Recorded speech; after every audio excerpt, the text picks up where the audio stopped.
tempat bila kita berdoa pada Allah, Allah paling terima doa kita. Kita buat semaya ajar tak, Nabi ajar pada kita mana tempat paling Allah terima dan paling Allah dengari doa itu. Hamba Nabi beritahu dua tempat. Jawful layl kullu duburi as-salawati maktubah. Tubik pula al-maktubah. Tadi dah tubik dah al-maktubah tadi. Mana tempat yang mana Nabi kata selesai segala masalah kamu dengan solat fardu. Ini tubik pula al-maktubah. Mana tempat, Nabi kata dua tempat. Jawful layl, doa tengah malam, doa masa tahajud. 3 iklan masa tahajud. Man yaghfiruni astaghfir lakum. Allah kata, siapa yang berdoa kepada aku untuk memohon keampunan, aku maaf dia. Man yas'aluni, siapa doa dengan aku akan terima doa dia. Man yaghfiruni, siapa memohon keampunan, maka aku akan mengampuni dia. Tapi hak tengah malam siapa hak boleh buat? Illa marrahima rabbi, kecuali orang yang mana Allah merahmati ke atas mereka. Orang tak tinggal tahajud lah. Kita pun tahajud gajah. Kalau tahajud gajah tu okey juga. Kok subuh gajah tak tahu. Jadi subuh gajah bangun pukul 7 tu. 7. Pukul berapa habis 7? 7 4 minit. 7. 7 pun bangun pukul 7 tu. Allah sempat lagi lah takbir. Okey lah, kira lagi lah. Sebab dia boleh takbir dah Imam Syafi'i. Jadi lagi Nabi dah beritahu, tempat ni semua orang boleh buat, tak kecuali semua orang boleh buat. Kullu dhuburi as-salawati maktubah, doa yang dipanjatkan oleh seseorang setiap selepas solat fardu. Doa lepas sembahyang fardu. Ni doa jangan kita tinggal ni. Siapa-siapa lah tak kira. Kadang-kadang orang dakwah pun dia Assalamualaikum, Assalamualaikum lagi sembahyang belakang sunat. Wirid dulu. Sebab lepas sembahyang fardu ada doa. Doa tu paling Allah terima. Jangan kadang-kadang Assalamualaikum, apa belakang dia Allahu akbar sembahyang sunat. Wirid kat dulu. Tasbih dulu. Lepas tu doa. Ni tempat hak paling makbul doa ni. Jadi kita duk cari tempat yang mana tak betul. Tempat hak tak kena lah. Kena mana-mana pun Allah kata ud'uni astajib lakum, doa pada aku terima, mana aku terima. Tapi tempat hak dia panggil tempat keemasan, tempat kilauan tu, tempat yang paling Allah perhati doa seseorang tadi. Ini menolak pendapat yang mengatakan tak ada doa lepas sembahyang. Assalamualaikum warahmatullahi wabarakatuh. Bangun semua pakat tak sembahyang belakang. Pakat tak berdoa belakang. Dia kata tak sunnah, dia kata. Mana? Kamu ikut mana? Lu ikut Makkah doa pun pas sembahyang. Di dalam masalahnya dia duduk sini. Perkataan dubur. Tuan-tuan jangan salah faham pula saya sebut dubur tu dalam bahasa Arab dia perkataan tu dia manggil makna mustarak. Satu perkataan mempunyai berbagai makna. Banyak makna dia panggil makna mustarak dalam bahasa Arab. Misalnya perkataan ainun kan perkataan ainun dalam bahasa Arab ni dia ada 200 makna. Ainun mata air, ainun jiwa, ainun emas, ainun lutut, 5 dah makna. Dia kayu, dia ada 195 makna lagi. So makna tadi akan tepat mengikut sentence-sentence ayat yang datang. Mengikut ayat-ayat mari, macam mana ayat tu kalau suasana sungai, dia kata mata air lah kot. So dia tengok sentence-sentence makna tadi. Dia mengikut jumlah-jumlah makna tadi. Mengikut ayat-ayat yang datang lah. Masalah kata mengikut sentence-sentence ayat tadi, mengikut jumlah-jumlah dalam bahasa Arab dia panggil jumlah-jumlah ayat, mengikut serikata-serikata ayat. Jadi mushtarak, perkataan dubur ini dia mempunyai makna mushtarak. Jadi dua makna. Sebelum doa dalam sembahyang, doa lepas sembahyang. Dalam 4 mazhab, mazhab Imam Abu Hanifah, mazhab Imam Syafi'i, mazhab Imam Malik, mazhab Imam Ahmad Ibn Hanbal. Ni 4 mazhab ni. Dia tak ada mazhab kelima, ada 4 ya dalam dunia ni. 4 mazhab ni yang telah diiktiraf oleh seluruh dunia. Mazhab kelima tak tahulah siapa buat mazhab kelima, tak kisahlah. Mungkin dia pandai pada 4 orang ni, so dia buat mazhab kelima. 4 ni pendapat Imam Ahmad Ibn Hanbal sahaja mengatakan perkataan dubur itu ialah sebelum sembahyang. Sebab tu Mekah dulu dia fatwa Imam Ahmad Ibn Hanbal. Sekarang puak-puak lain pegang je, tapi dia masih fatwa Imam Ahmad Ibn Hanbal. Imam Ahmad Ibn Hanbal kata doa tu selepas tahiyat sebelum salam. Habis tahiyat, dia panjang doa macam-macam kan. Kalau kita tengok dalam sunnah-sunnah Rasulullah tu, doa-doa Nabi dalam sembahyang sebelum salam tu, macam-macam doa. Allahumma inni macam-macam doa. Itu Imam Ahmad mengambil perkataan dubur itu maknanya sebelum salam dalam tahiyat. 3 imam besar, Imam Abu Hanifah, Imam Malik, Imam Syafi'i. Hak paling muda Imam Ahmad bin Hanbal. Di antara a'imam 4 ni muda sekali Imam Ahmad bin Hanbal. Sebab dia 241 Hijrah. So dia mati dalam 300 lebih. Dia ulama kurung ketiga lah. Hak lain tu kurung kedua belakang. Semua dalam kurung kedua. Imam Hanifah dalam kurung pertama lagi. Dia tahun 80 Hijrah. Dia meninggal 151 Hijrah. Dalam kurung kedua lagi. Tarikh Imam Abu Hanifah meninggal, tarikh itulah Imam Syafi'i dilahirkan. Begitu. Jadi nak beritahu ialah perkataan tadi. Jadi Imam Ahmad Ibn Hanbal rahmatullahi alaih memaksudkan perkataan tu doa selepas tahiyat. Kan? Dalam tahiyat tu kan kita ada tahiyat, lepas tu kita ada selawat. Selepas selawat tu lah doa dalam sembahyang. Bukan dalam sujud pun, dalam sembahyang. Dalam tahiyat. Mengikut Imam Ahmad bin Hanbal. Hak lain, semua perkataan dubur itu, oleh kerana dia makna mustarak, dia dua-dua makna boleh dipakai. Maka pendapat imam lain kata lepas sembahyang. Jadi tak bolehlah nak mengatakan tak ada doa. Lepas sembahyang tak ada doa, dia kata tak ada hadis, semua bid'ah. Dia tak ngajar habis. Dia tak ngajar habis hadis ni. Hadis ni hadis darjah dia hasan. Darjah hasan. Ulama telah berittifaq semua hadis sahih, sama ada sahih li zatihi, sahih li ghairihi, hasan li zatihi, hasan li ghairihi. Pak hadis ni semua boleh dibuat hujjah dalam hukum syarak. Ada imam dia memakai hadis hasan dalam hujjah dia. Ada imam memakai hadis sahih dalam hujjah dia. So dua-dua boleh pakai. Jadi tak boleh nak kata tak ada doa. Salah tak ada doa tu. Kena berdoa. Masa ni lah masa paling kena berdoa. Tuan-tuan yang mulia, kalau kita tak berdoa lepas sembahyang, kita nak berdoa mana lagi? Acu cuba bagi tahu tempat mana kita nak doa bangun tengah malam. Doa. Tak tahulah berapa orang kat sini tu, saya rasa boleh kira kalau kita suruh akak tangan ya. Doa kita tuan tak tahu tak? Doa macam mana? Ya Allah, kalau doa tengah malam, ya Allah, doa malam ni macam semalam. Semalam doa panjang sikit kot, malam ni tak sempat. So dia kiyah pakai doa semalam. Doa malam ni macam semalam, dia kata. Jadi doa, kalau kita tak berdoa lepas sembahyang, kita nak berdoa mana lagi?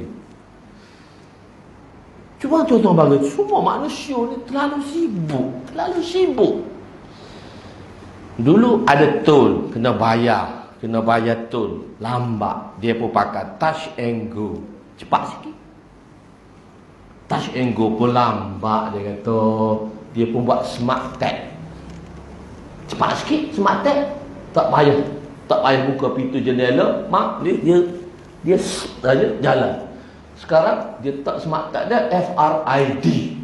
Dia pakai frekuensi macam frekuensi radio. Dia laju sikit pada smart tag. Makin laju orang buat. Sebab apa orang nak buat laju? Sebab orang pakai logat belakang. Orang pakai sibuk semua. Manusia ni dalam kesibukan. Sebab Allah kata, tafarraq li ibadati hambaku, aku tahu musibuk. Sebab Allah kata dalam hadis kursi, Allah kata apa? Tafarraq li ibadati hambaku, aku tahu musibuk. Tafarraq ni bab tafaul. Tafaul ni maksud dia takalluf. Tafarraq li ibadati hambaku, luangkan masa untuk menyembah daku. Allah tahu kita sibuk lah kau ni. Semua jenis sibuk lah kau. Oh, sibuk manjang lah.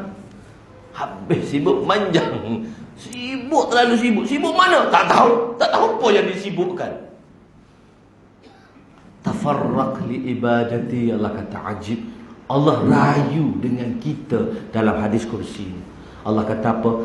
Ya ibadi tafarraq li ibadati, hambaku luangkan masa untuk menyembah aku. Kalau mu sembah aku dapat apa?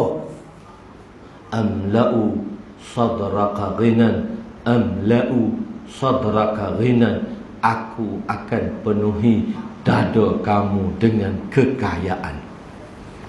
Tuan-tuan, kaya duk mana? Kaya pada harta. Tak ada siapa kata harta boleh beri kekayaan. Harta boleh bagi kaya, tapi tak beri kesenangan. Tak ada.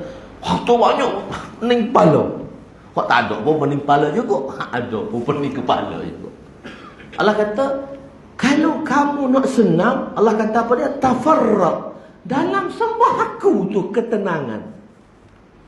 Ala bi zikrillah tatma'innul qulub. Ala.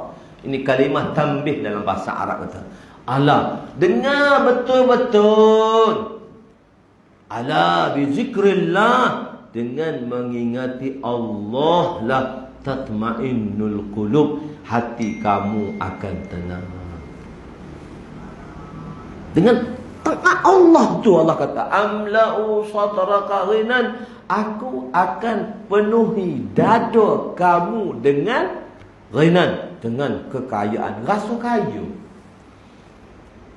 Nabi kata, ana ajwadun nas, akulah manusia paling kaya.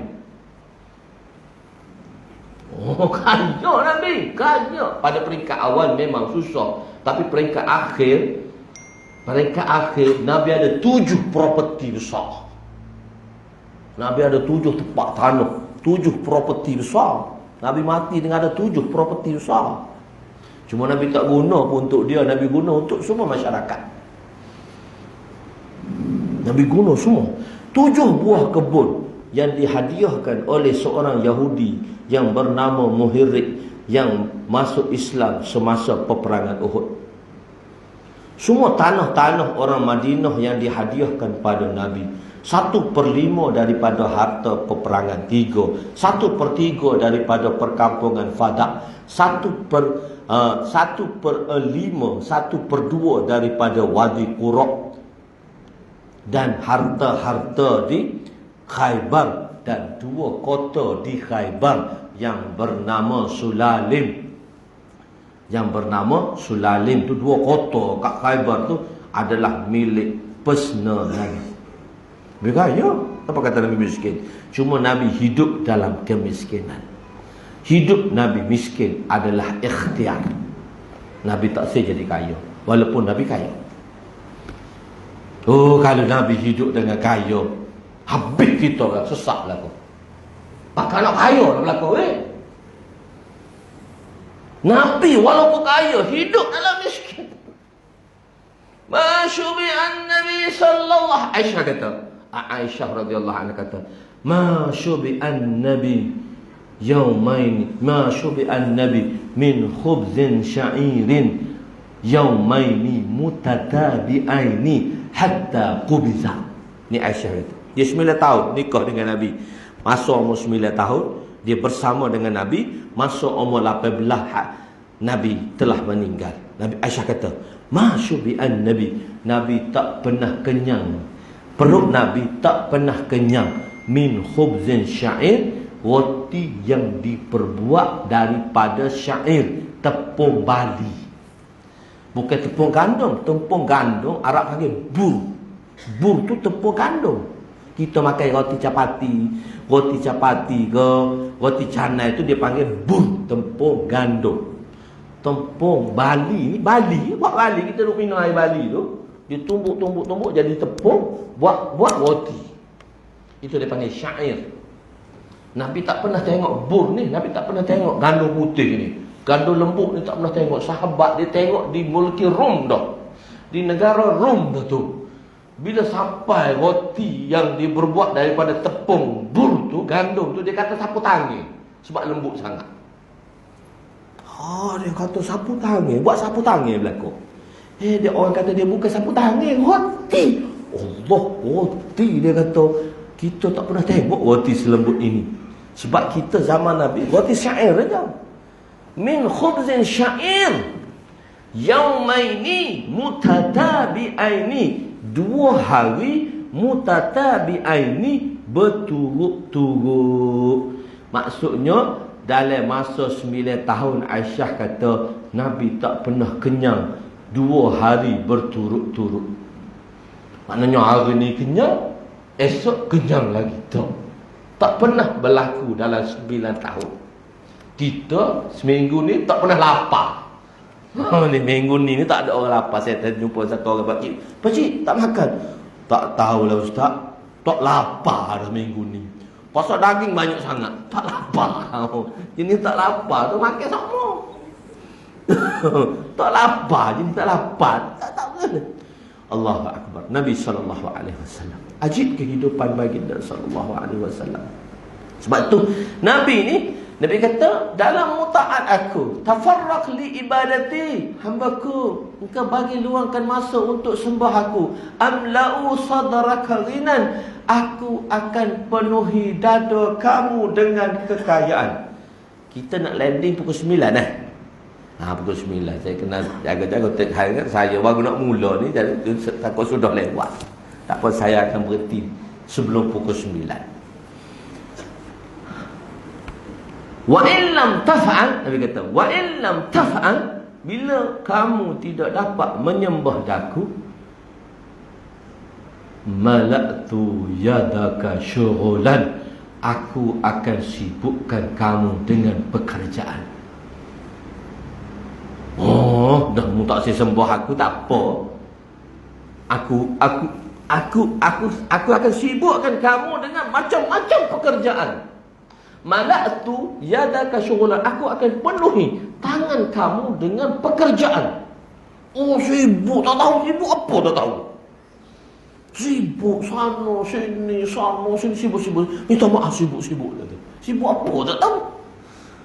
Aku akan penuhi. Walam asudda faqraka, lam asudda.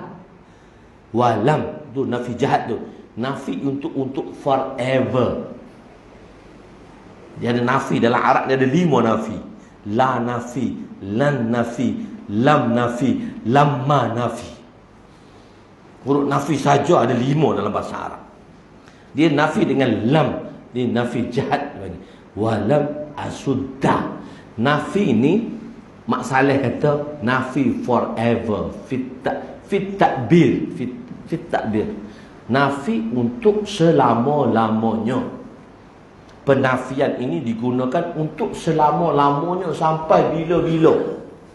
Maksudnya sampai bila-bila aku tak akan tutup kemiskinanmu itu kalau kamu tak sembah aku. Mengkata dengan kamu ada kekayaan, kamu dapat menyelesaikan masalah. Tak. Dengan kamu tak sembah aku sampai bila-bila, aku tutup segala lubang kemiskinan. Kamu rasa lubang, kamu duk rasa walam asudda fakraka, walam asudda fakraka, aku tak tutup lubang miskinmu, kamu duk rasa miskin.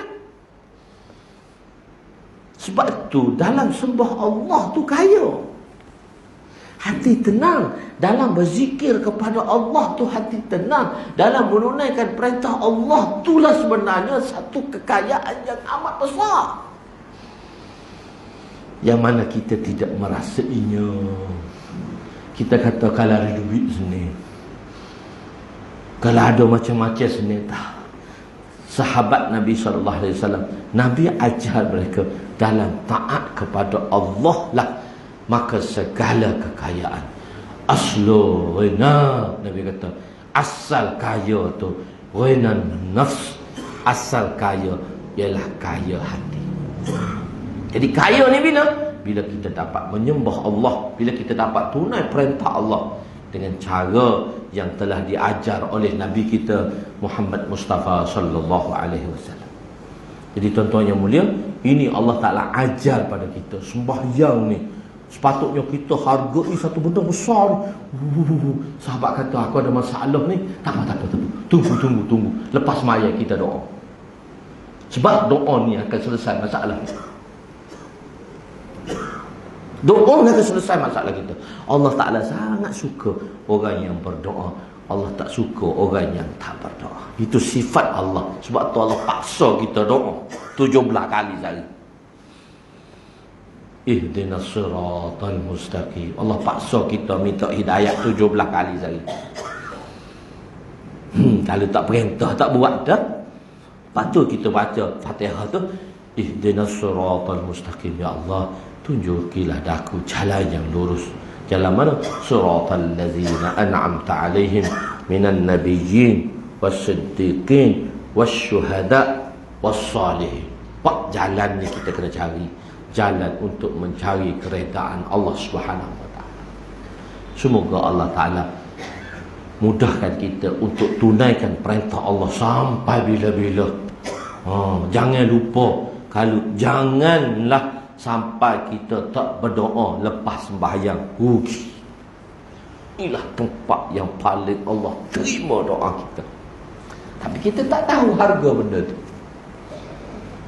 Kita tak mengenali benda tu, dan kita tak tahu nilai perkara tersebut. Tak apa, kita susah-susah panggil orang sembahyang ajak kat rumah. Panggil orang sembahyang ajak, tuan rumah tak sembahyang pun, duduk luar. Tu email sembahyang dengan ahli masjid. Hal lain duduk luar isap rokok. Tuan rumah duduk isap rokok. Tak apa, kita panggil doa dah, sembahyang ajak dah. Dia kata, insyaAllah lah doa terima lah. Kau tu kena buat sendiri. Selagi kita tak buat sendiri tak boleh. Tak selesai masalah. Allahu Akbar. Tuan-tuan yang mulia, sebab itu Allah Ta'ala, Dia akan bermuamalah dengan kita. Allah ni kesian kat kita. Dengan dosa kita ni yang banyak, Allah Ta'ala Dia muamalah dengan kita hari kiamat dengan sifat rahmat Dia. Allah Ta'ala Dia tak bermuamalah kita dengan sifat adil. Kita disuruh buat adil.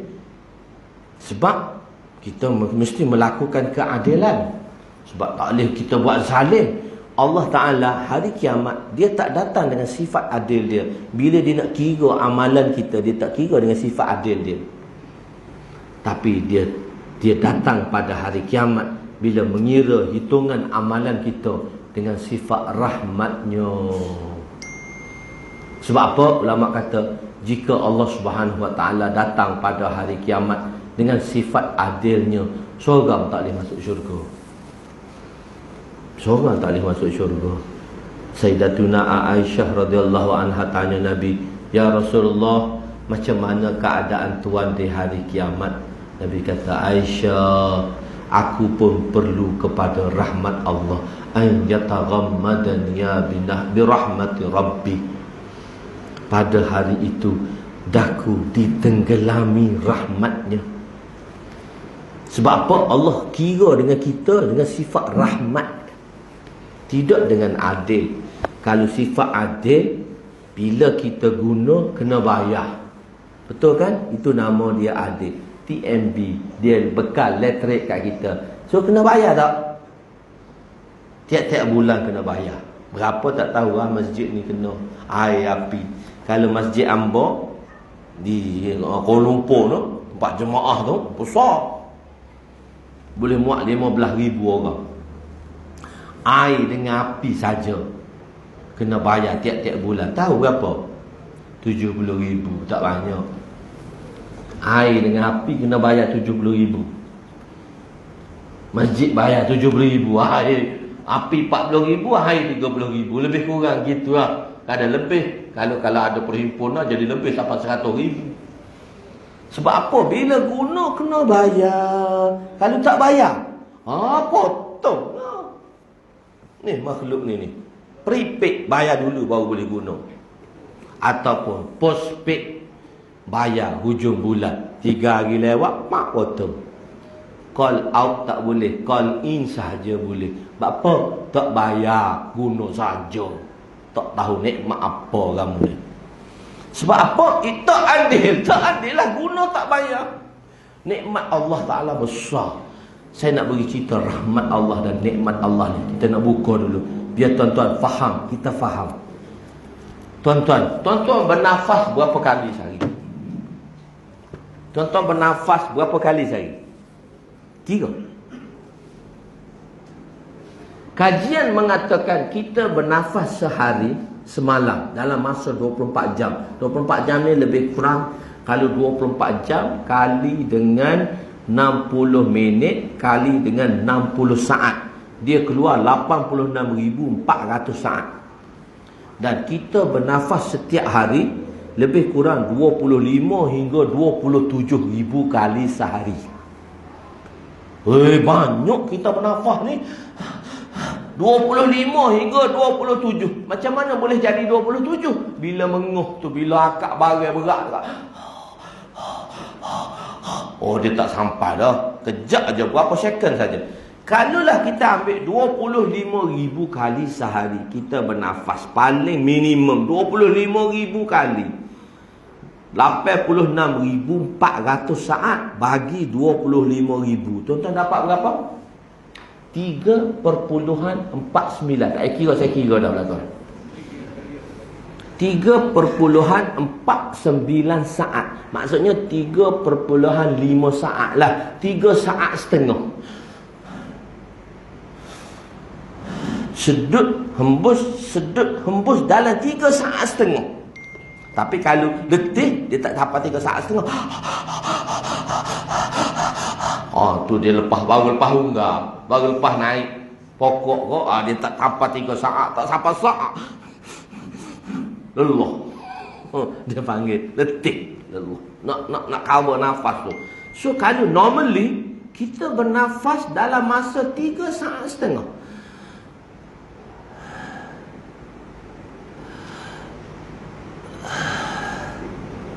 Kalau kena jah, boleh bayar tak?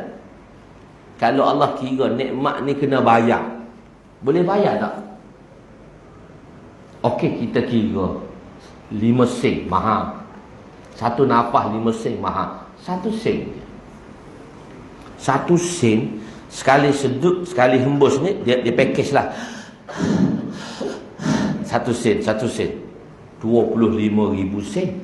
25,000 sen berapa RM? 200,500. B nafas saja nak bayar 200,500 sehari, boleh? Tuan-tuan mampu tak bayar nafas ni 200,500? Orang kerja Kuala Lumpur, buruh kasar hak mahal 100,500 gaji dia. Tak kira lah orang CEO tu lah, CEO tu tak kisahlah. Ni hak kerja biasa ni, gaji kontrak ni, pekerja mahal ni 100,500 hingga 200. Nak bayar nafas tak mampu. Sebab tu Allah kata nikmat Allah ni la tuhsuha, kita tak boleh kira. Tak boleh kira. Banyak nafas kita tak boleh kira. Nikmat besar tak boleh kira. Allahu Akbar. Sebab tu Allah perintahkan seorang abid untuk masuk syurga dia beribadat 500 tahun. Allah kata kat malaikat, hantar dia masuk syurga. Tapi dengan rahmat aku, bukan dengan ibadat dia. Habib pun tengok. Ya betul. Kalau bahasa kita, ya betul. Masuk syurga dengan rahmat Allah. Aku ibadat 500 tahun, solid. Tak, Allah suruh kamu masuk syurga dengan rahmat dia. Ibadat kamu tu nak bayar segelas air pun tak boleh, dia kata. Segelas air tak mampu nak bayar.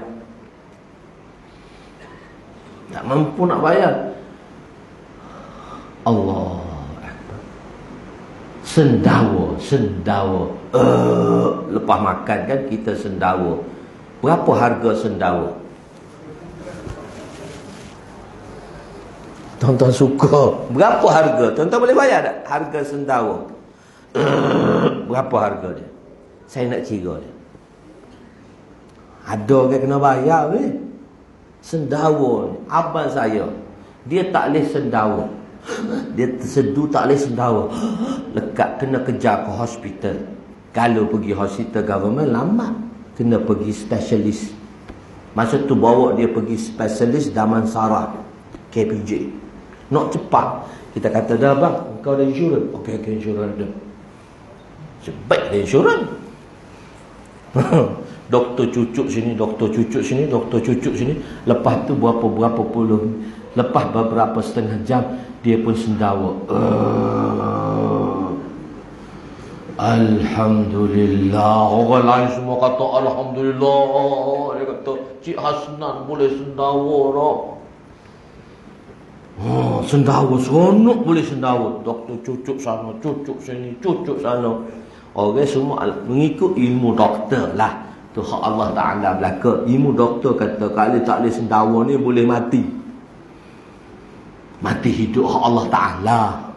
Allazi khalaqal mauta wal hayat liyabluwakum ayyukum ahsanu amala. Allah cipta kehidupan dan kematian. Allah nak uji kita aja. Siapa hak paling baik amal dia. Tapi mengikut ilmu doktor tak apalah, mengikut pengajian dia. Dia kata dengan begini, dia kata, tuan ustaz, dia kata boleh mati kalau lambat tak diselamatkan, tapi ada rezeki lagi. Dia cucuk sana cucuk sini, kawan tu pun sedawa. Saya kata semua alhamdulillah belaka. Saya pergi tengok bil, berapa bil? Alhamdulillah semua. Tak bil nak bayar lepas ni, siapa nak bayar? Siapa nak bayar bil? Saya pergi tengok bil. Okeylah, insurans clearkan tu. Saya nak tengok bil berapa. Tuan-tuan tahu berapa harga sendawa? 40,000. Hospital KPJ tu cah 40,000. Maksudnya sebutir sendawa tu 40,000 tu. 40,000 tu. 40,000 tu. Kita tak rasa berharga sebab kita tak pernah rasa. Kita tak pernah tersekat untuk sendawa. Cuba kita tak boleh sendawa. Kawan saya, dia tak boleh kencing. Di zakat dia tu, pembuluh dia tu, dia tumbuh apa tahu? Daging, tak boleh kencing. Tak boleh kencing. Saya pergi hospital. Saya kata, ustaz macam mana? No, dia panggil saya. No, potong.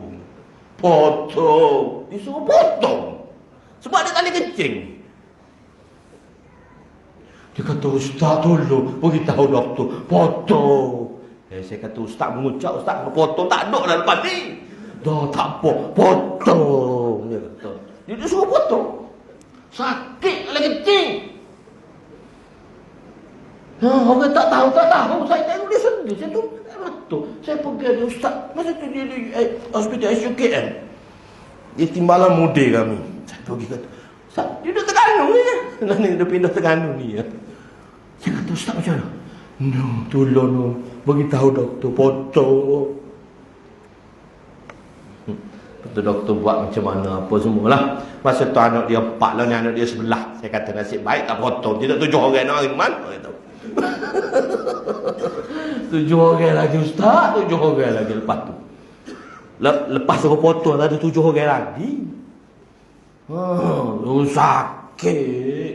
Sakit dia kata. Dia sampai boleh kata macam tu kat saya. Dia tak ada orang lain nak doktor. Dia segan juga nak kata. Kita mari jumpa tu kat pegang. Potong, suruh doktor potong. Sakit, dia kencing. Nikmat Allah besar. Allah Akbar. Kita tak boleh nak kira nikmat Allah. Rahmat Allah.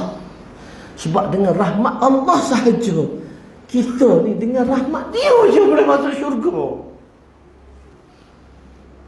Bukan dengan ibadat kita. Ibadat kita sebab tu tugas kita. Allah Ta'ala dia nak masuk semua orang beriman dalam syurga. Tak ada pun dia tak zalim pun. Dia nak masuk orang jahat semua dalam syurga. Dalam orang beriman dalam neraka. Tak ada pun dia tak zalim pun. Ghair zalim. Ini kita kena kata. Satu orang sahabat telah mari Ibnu Dailami telah datang berjumpa dengan 4 orang sahabat untuk tenangkan hati dia mengenai takdir.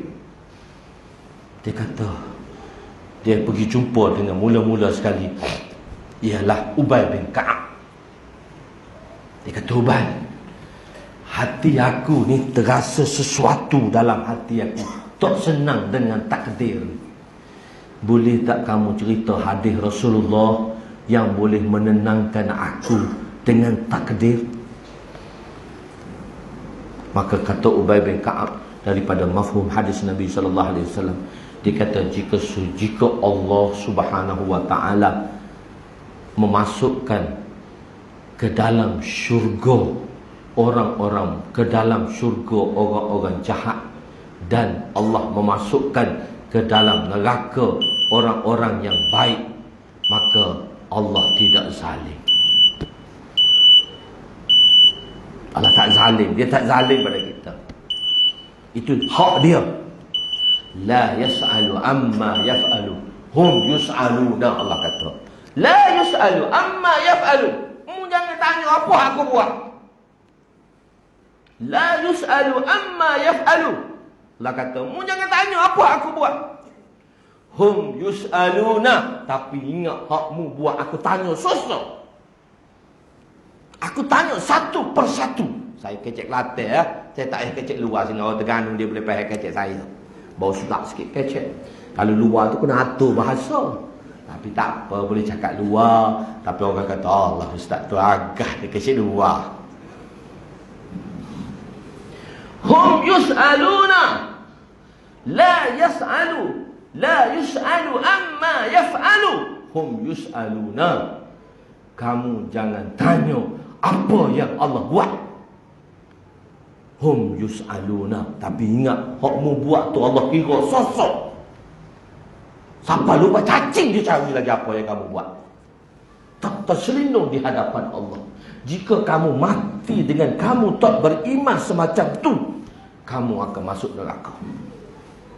Kata Ubay bin Ka'ab kepada Ibnu Dailami sahabat. Dia macam mana nak ubah hati dia ni dengan takdir. Lepas tu dia pun pergi tanya orang kedua. Ubay bin Ka'ab tu orang yang dekat dengan Nabi. Dia adalah qiraat yang terbaik, qari yang terbaik. Lepas tu pergi jumpa pula dengan Abdullah bin Zaid bin dia pergi jumpa dengan Huzaifah al-Yamani. Huzaifah al-Yamani pun orang hak dekat dengan Nabi juga, penyimpan rahsia 300 nama orang-orang munafik.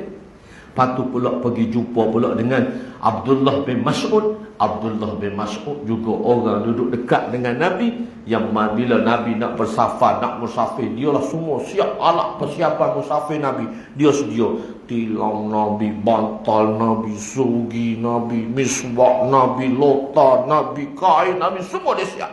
Ni Abdullah bin Mas'ud radhiyallahu anhu, orang dekat dengan Nabi. Lepas tu tanya pula Zaid bin Sabit. Zaid bin Sabit penulis wahyu Nabi. Pak orang dia tanya ni, duduk dekat dengan Nabi lah kau. Siapa? Ubay bin Ka'ab, Huzaifah al-Yamani, Abdullah bin Mas'ud dan Zaid bin Sabit. Pak ni yang selalu duduk dengan Nabi, hari-hari tengok Nabi. Dia kata, jika kamu tak yakin kepada takdir, dan walaupun kamu meninfakkan, kamu memberi infak sebesar emas bukit Uhud sekalipun, selagi tak yakin dengan takdir, selagi itu amalan kamu tak diterima. Sebab antara rukun iman belah beriman dengan takdir. Bukit Uhud, tahu besar mana Bukit Uhud? Panjang Bukit Uhud 11 km. Lebar Bukit Uhud 3 km. Kemuncak Uhud 1.008 meter. Maksudnya sekilometer lebih.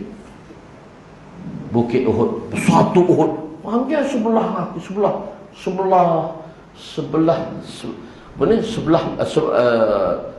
kilometer. 11 kilometer panjang Uhud tu kan. Bukit Uhud tu kan, yang kita pergi Madinah tu panjang Uhud tu 11 kilometer. Dia panggil banjaran Uhud. 11 kilometer, lebar dia 2 kilometer, ketinggian dia 1 kilometer daripada aras laut. Kalau kamu ada harta emas sebanyak tu, kamu sedekah dan kamu infak, selagi kamu tak beriman dengan takdir, maka infak kamu tak diterima. Bak takdir ni kita beriman dengan dia sebab tu hak Allah Ta'ala, tapi Allah Ta'ala perintah kita macam tu. Jadi nikmat Allah Subhanahu Wa Ta'ala tu besar. Maka si Abid tadi nak masuk syurga, dia kena lalu neraka bawah dia. Bawah dia neraka. Siti Syirah ni jauh dia 1,500 tahun akhirat. 1,500 tahun akhirat kali ambillah dengan tahun dunia ni berapa?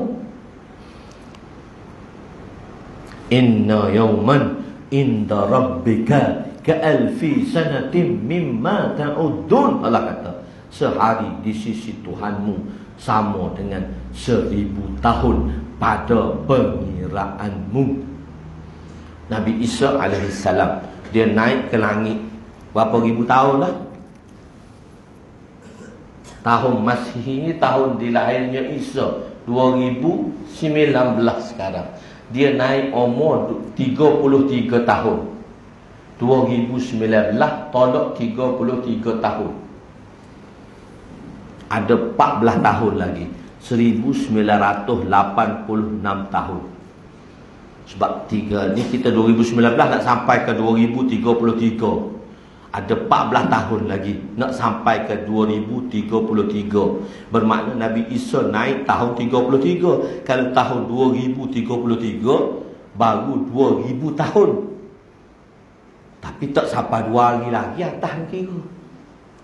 Sebab Allah kata, inna yawman inda rabbika ka'alfi sanatin mimma ta'udun. Satu hari di sisi pengiraan Tuhanmu yang berada di sana tu, pengiraan di sana tu, pengiraan akhirat tu, sama dengan 1,000 tahun kiraanmu di dunia.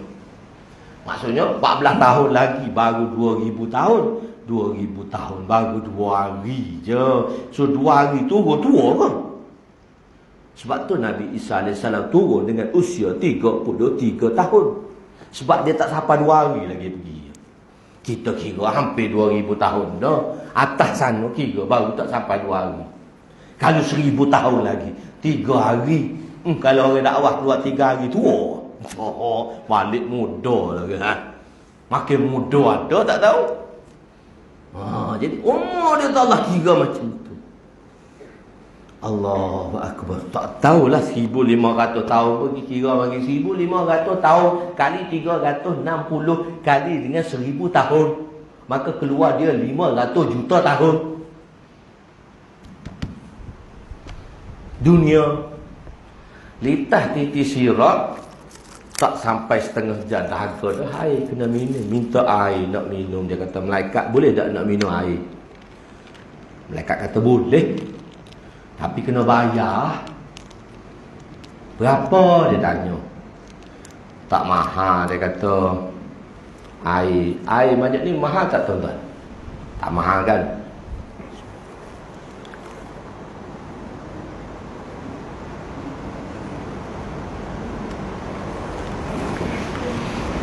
Air ni sebotol kita beli dengan runcit, harga dia 50 sen. Borong. Kalau beli runcit, harga dia RM1.50. Tapi kalau naik kapal terbang, ASC cah RM5. Tak minum pun tak apa. Siapa nak bayar RM5? Taubat. Tapi nak kena bayar juga RM5. Saya pergi tunggu anak saya turun airport, minta air panas. Kita minta air panas satu. Dia pun bawa. Saya kata, perah lemon sikit. Lemon dia potong, hak lemon dia potong 10, tak tahu potong berapa. Dia potong lemon, dia perah lemon. Saya pun minum. Nak bayar. Adik berapa? Dia buat mari bil. RM80.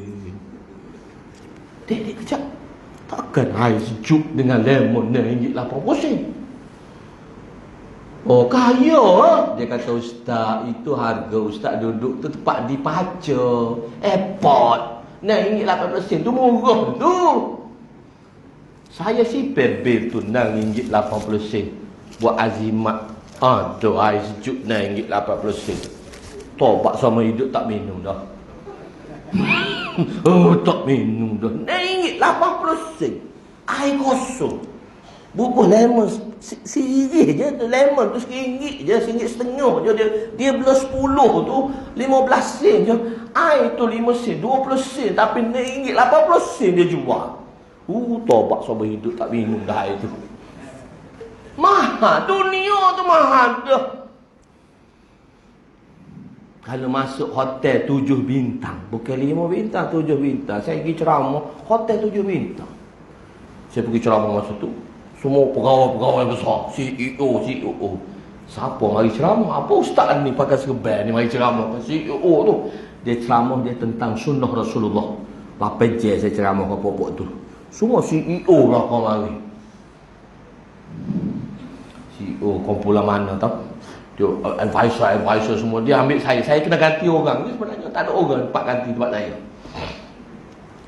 Pasal ada satu tu dia kata, ustaz, dia tak boleh pergi. Ustaz je kena ganti. Saya kata, saya ustaz kampung ya, nak pergi ceramah ke CEO. Pergi hotel 7 bintang dekat dengan KLCC tu. Hotel apa tak tahu 7 bintang. Kalau makan tengah hari tu macam laut. Makan tu daripada hujung sana tu, semua jenis laut dalam dunia ada. Saya kata, Allah banyaknya, nanti kena hisap habis lah kata. Saya makan sejenis lah padai lah kata, nanti habis kena hisap. Dia kata, ustaz makan ni. Jepun ada, Cina ada, Korea ada. Saya makan. Saya kata, hak Kelantan ada Kelantan. Ada ustaz. Hak budu, tak apa budu lah makan. Pagi sampai petang bagi ceramah. Malakah, set Malakah. Buah-buah Malakah. So dia mari 6 orang. Semua mari 6 orang. CEO seluruh Malaysia mari. Saya seorang duduk ceramah depan dia 8 jam. Dia nak ceramah bab sunnah, pentadbiran secara sunnah. Saya kata boleh tak apa, tak ada hal mari siapa-siapa pun tak kisah. Masjid boleh, kampung boleh, hotel boleh kata. Allahu Akbar, nak beritahu mahalnya air segelas tu. 500 tahun ibadat satu gelas air sahaja. Lah tu habis pun minum. Lepas tu minta segelas lagi. Boleh 500 tahun pula. Nak cari mana modal 500 tahun. RM tak laku. RM tak laku. USD lagi tak laku. Hak lakunya amal. Amalan soleh sahaja yang laku di hari kiamat. Sebab tu kita masuk dengan syurga, dengan rahmat dia. Habib pun selenda dia kata, masuklah daku ke dalam syurganya dengan rahmatnya. Baru mengaku. Tuan-tuan yang mulia, Allah Ta'ala, dia kesian pada kita. Dia bermuamalah kita dengan kita hari kiamat nanti. Dia macam-macam nak bagi kita. Kita terlupa ke dia. Kita bila parut baru cari dia. Nyawa nak sini baru cari dia. Parut baru cari dia. Habis ikhtiar doktor, habis di doktor, semua doktor. Last sekali mari jumpa Tok Imeh. Tok Imeh, siuk sikit buat air tawar. Baru mari jumpa Tok Imeh. Last sekali baru jumpa Tok Imeh buat nak tepok. Kalau bahasa kasar lah. Tapi Tok Imeh ni bagus, tak apa, mari hamba tolong. Dia kata, mana tahu rezeki. Tiup-tiup jadi. Air tawar Tok Imeh juga jadi. Ngobat doktor habis beratus-ratus ribu tak jadi. Sebab hak sembuh tu siapa? Sembuh tu siapa? Man yashfini. Nabi Ibrahim kata, man yashfini. Siapa boleh sembuh aku? Allah Ta'ala je boleh sembuh. Sebab tu orang ada obat dia boleh sembuh. Orang tu ada obat tu, orang sembuh tu, orang tu mati. Sebab obat bukan boleh menyembuhkan. Allah. Obat ikhtiar je. Hak boleh buat segala-gala siapa? Allah. Hak ni hak kita nak yakin ni. Hak ni yang kita tak yakin ni. Sebab tu Sayyidina Ibrahim AS bila orang sebut nama Allah, Allah Subhanallah, dia rasa seronoknya macam orang gila. Tak, kalau tak kena bagai macam mana? Kena tu nama Allah tu. Ala bi zikrillah tatma'innul qulub. Kena tu, dia kata sebut sekali lagi. Nikmat, rasa nikmat. Perintah Allah, sunnah Rasulullah tu nikmat. Kita tak ada rasa apa nak macam mana. Ni kita kena istighfar banyak-banyak. Kita kena tobat banyak-banyak dengan Allah Ta'ala. Istighfar tak padai 70 kali itu paling kurang. Kita kena istighfar 100 pagi, 100 petang. Kalau Tok Guru hamba kata istighfar lagi 300. La ilaha illa anta subhanaka inni kuntu minaz zalimin. Ni 300 kali sehari kena istighfar. Sebab tak padai dengan dosa kita yang banyak. Jadi kita nak dapat rahmat tu mana? Mana kita nak dapat rahmat? Sebab rahmat saja boleh tolong kita dengan nikmat Allah Ta'ala tadi. Mana kita nak dapat rahmat? Allah beritahu, Allah kesian kat kita. Wama arsalnaka illa rahmatan lil alamin. Tidak aku utuskan Muhammad itu sebagai pembawa rahmat. So rahmat duduk dengan Nabi kita. Sebab tu cara hidup Nabi membawa rahmat. Tak ada cara lain tu. Cara hidup Rasulullah SAW sahaja boleh bawa rahmat. Perkataan Nabi, perbuatan Nabi. Perkataan Nabi dia panggil qaulun Nabi, fi'lun Nabi, perbuatan Nabi, taqrirun Nabi. Hak Nabi tengok depan Nabi, Nabi tak buat, Nabi tengok sahabat buat, Nabi tengok sahabat cakap, Nabi tak larang, wala yamna'uhu wala yunkiruhu, Nabi tak engkar pun, Nabi tak larang pun, bal sakata, bahkan Nabi dia wa qarrara, maka itu tanda persetujuan daripada Nabi. Itu dipanggil takrir Nabi. Sebab tu Allah telah jadikan satu hukum syariat bagi kita dalam perintah Allah. Syariat dia Muhammadur Rasulullah. Dengan cara Nabi, semua Nabi ajar pada kita. Kalau orang kata Allah adil habis.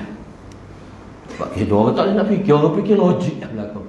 Mana boleh Nabi dia cakap sejuta hadis Nabi, ni puluh tahun mama Nabi, dia boleh kecek ke? Tak berhenti kau kecek hadis dia. Alah bodohnya manusia. Fikir dengan otak dia yang tak boleh fikir pun. Kita ni dalam perut kita pun kita tak boleh fikir tu. Kita makan hak sedap tu, kita makan hak sedap tu, Sedap masuk mulut tu kak. Duduk dalam perut. Oh, kita luak balik. Boleh makan tak? Boleh tak. Pakat mutah balik. Kita tak dapat. Jadi sebab itu cara dia dengan cara Rasulullah saja. Rahmat dia duduk dengan Nabi je. Sebab tu Nabi ajar kita 5 perkara. Imaniyat. Kita kena cikuk macam mana Nabi usaha atas imaniyat. Macam mana ibadat. Macam mana muamalat. Macam mana muasyarah, macam mana akhlakiyat Nabi SAW. Nabi tunjuk semua sekali. Nabi tak tinggal pun. Nabi jelaskan satu persatu sekali. Nabi jelaskan satu persatu. Nabi tunjuk so. Cuma kita tak cari cara Nabi kita. Alhamdulillah, summa alhamdulillah, saya diberi kesempatan untuk mengajar satu kitab hadis Nabi SAW, Mishkatul Masabih. Saya mengajar 20 tahun dah. Dalam itu ada 6,000 hadis. 6,000 hadis. Semua kehidupan. Dari segi muamalat, muasyarah, ibadat, akhlak, muamalat, semua 6,000 hadis Nabi. Alhamdulillah, dengan bantuan pelajar-pelajar itu kita dapat terjemahkan hadis-hadis tadi. 6,000 hadis terjemah, tu syarah pula hadis. Baru kita dapat tahu kehidupan Rasulullah SAW. Sebab kehidupan Rasulullah tu menyumpahkan rahmat. Kalau saya cerita tu semua dalam kitab saya tadi tu. Tak ada hal lain ni. Kitab semua dalam kitab saya ni. Tak banyak, 12 jilid je. 12 jilid. Baru cuma dia ada dalam pasaran 5 dan jilid ke-6 akan keluar nanti. Saya tulis dia dalam Melayu. Tulis terjemah hadis tu, lepas tu syarah hadis tu dalam Melayu. Supaya ada boleh faham. Orang boleh faham. Bahasa pun macam mana saya bercakap, itulah saya terjemah. Tapi dia tak bunyi Kelantan lah dalam ni. Dia tak ada Kelantan. Dia tak ada Kelantan, tak ada Terengganu lah. Dia bahasa standard lah. Dia tak jadi Kelantan. Kamu cari dalam bahasa Kelantan tak jumpa lah. Alhamdulillah. Ada satu. Sekarang saya ambil masa sikit. Dia nak berhenti pukul 9 kan. Kita kitabun nikah. Dalam sekarang duk atur dalam kitabun nikah. Kitabun nikah ni baru kita dapat tahu mana mahar. Sebagai satu contoh lah. Sebab nikah ni kan semua orang suka kan. Sebab tu saya kata kitabun nikah. Nabi nikah dengan mahar berapa. Nabi nikah dengan 13 orang wanita. Nabi bercerai 2 sebelum Nabi bersama dengannya. Nabi bersama dengan 11 isteri Nabi. Dan 2 meninggal semasa Nabi hayat Nabi. Dan 9 lagi meninggal semasa Rasulullah wafat. Itu panjang cerita dia ketahu. Itu detail tentang azwajih mutahharat dalam kisah semua sekali. Cuma mahar isteri Nabi. Kita kata mahar, hak mahar ni tak sunnah. Dia kata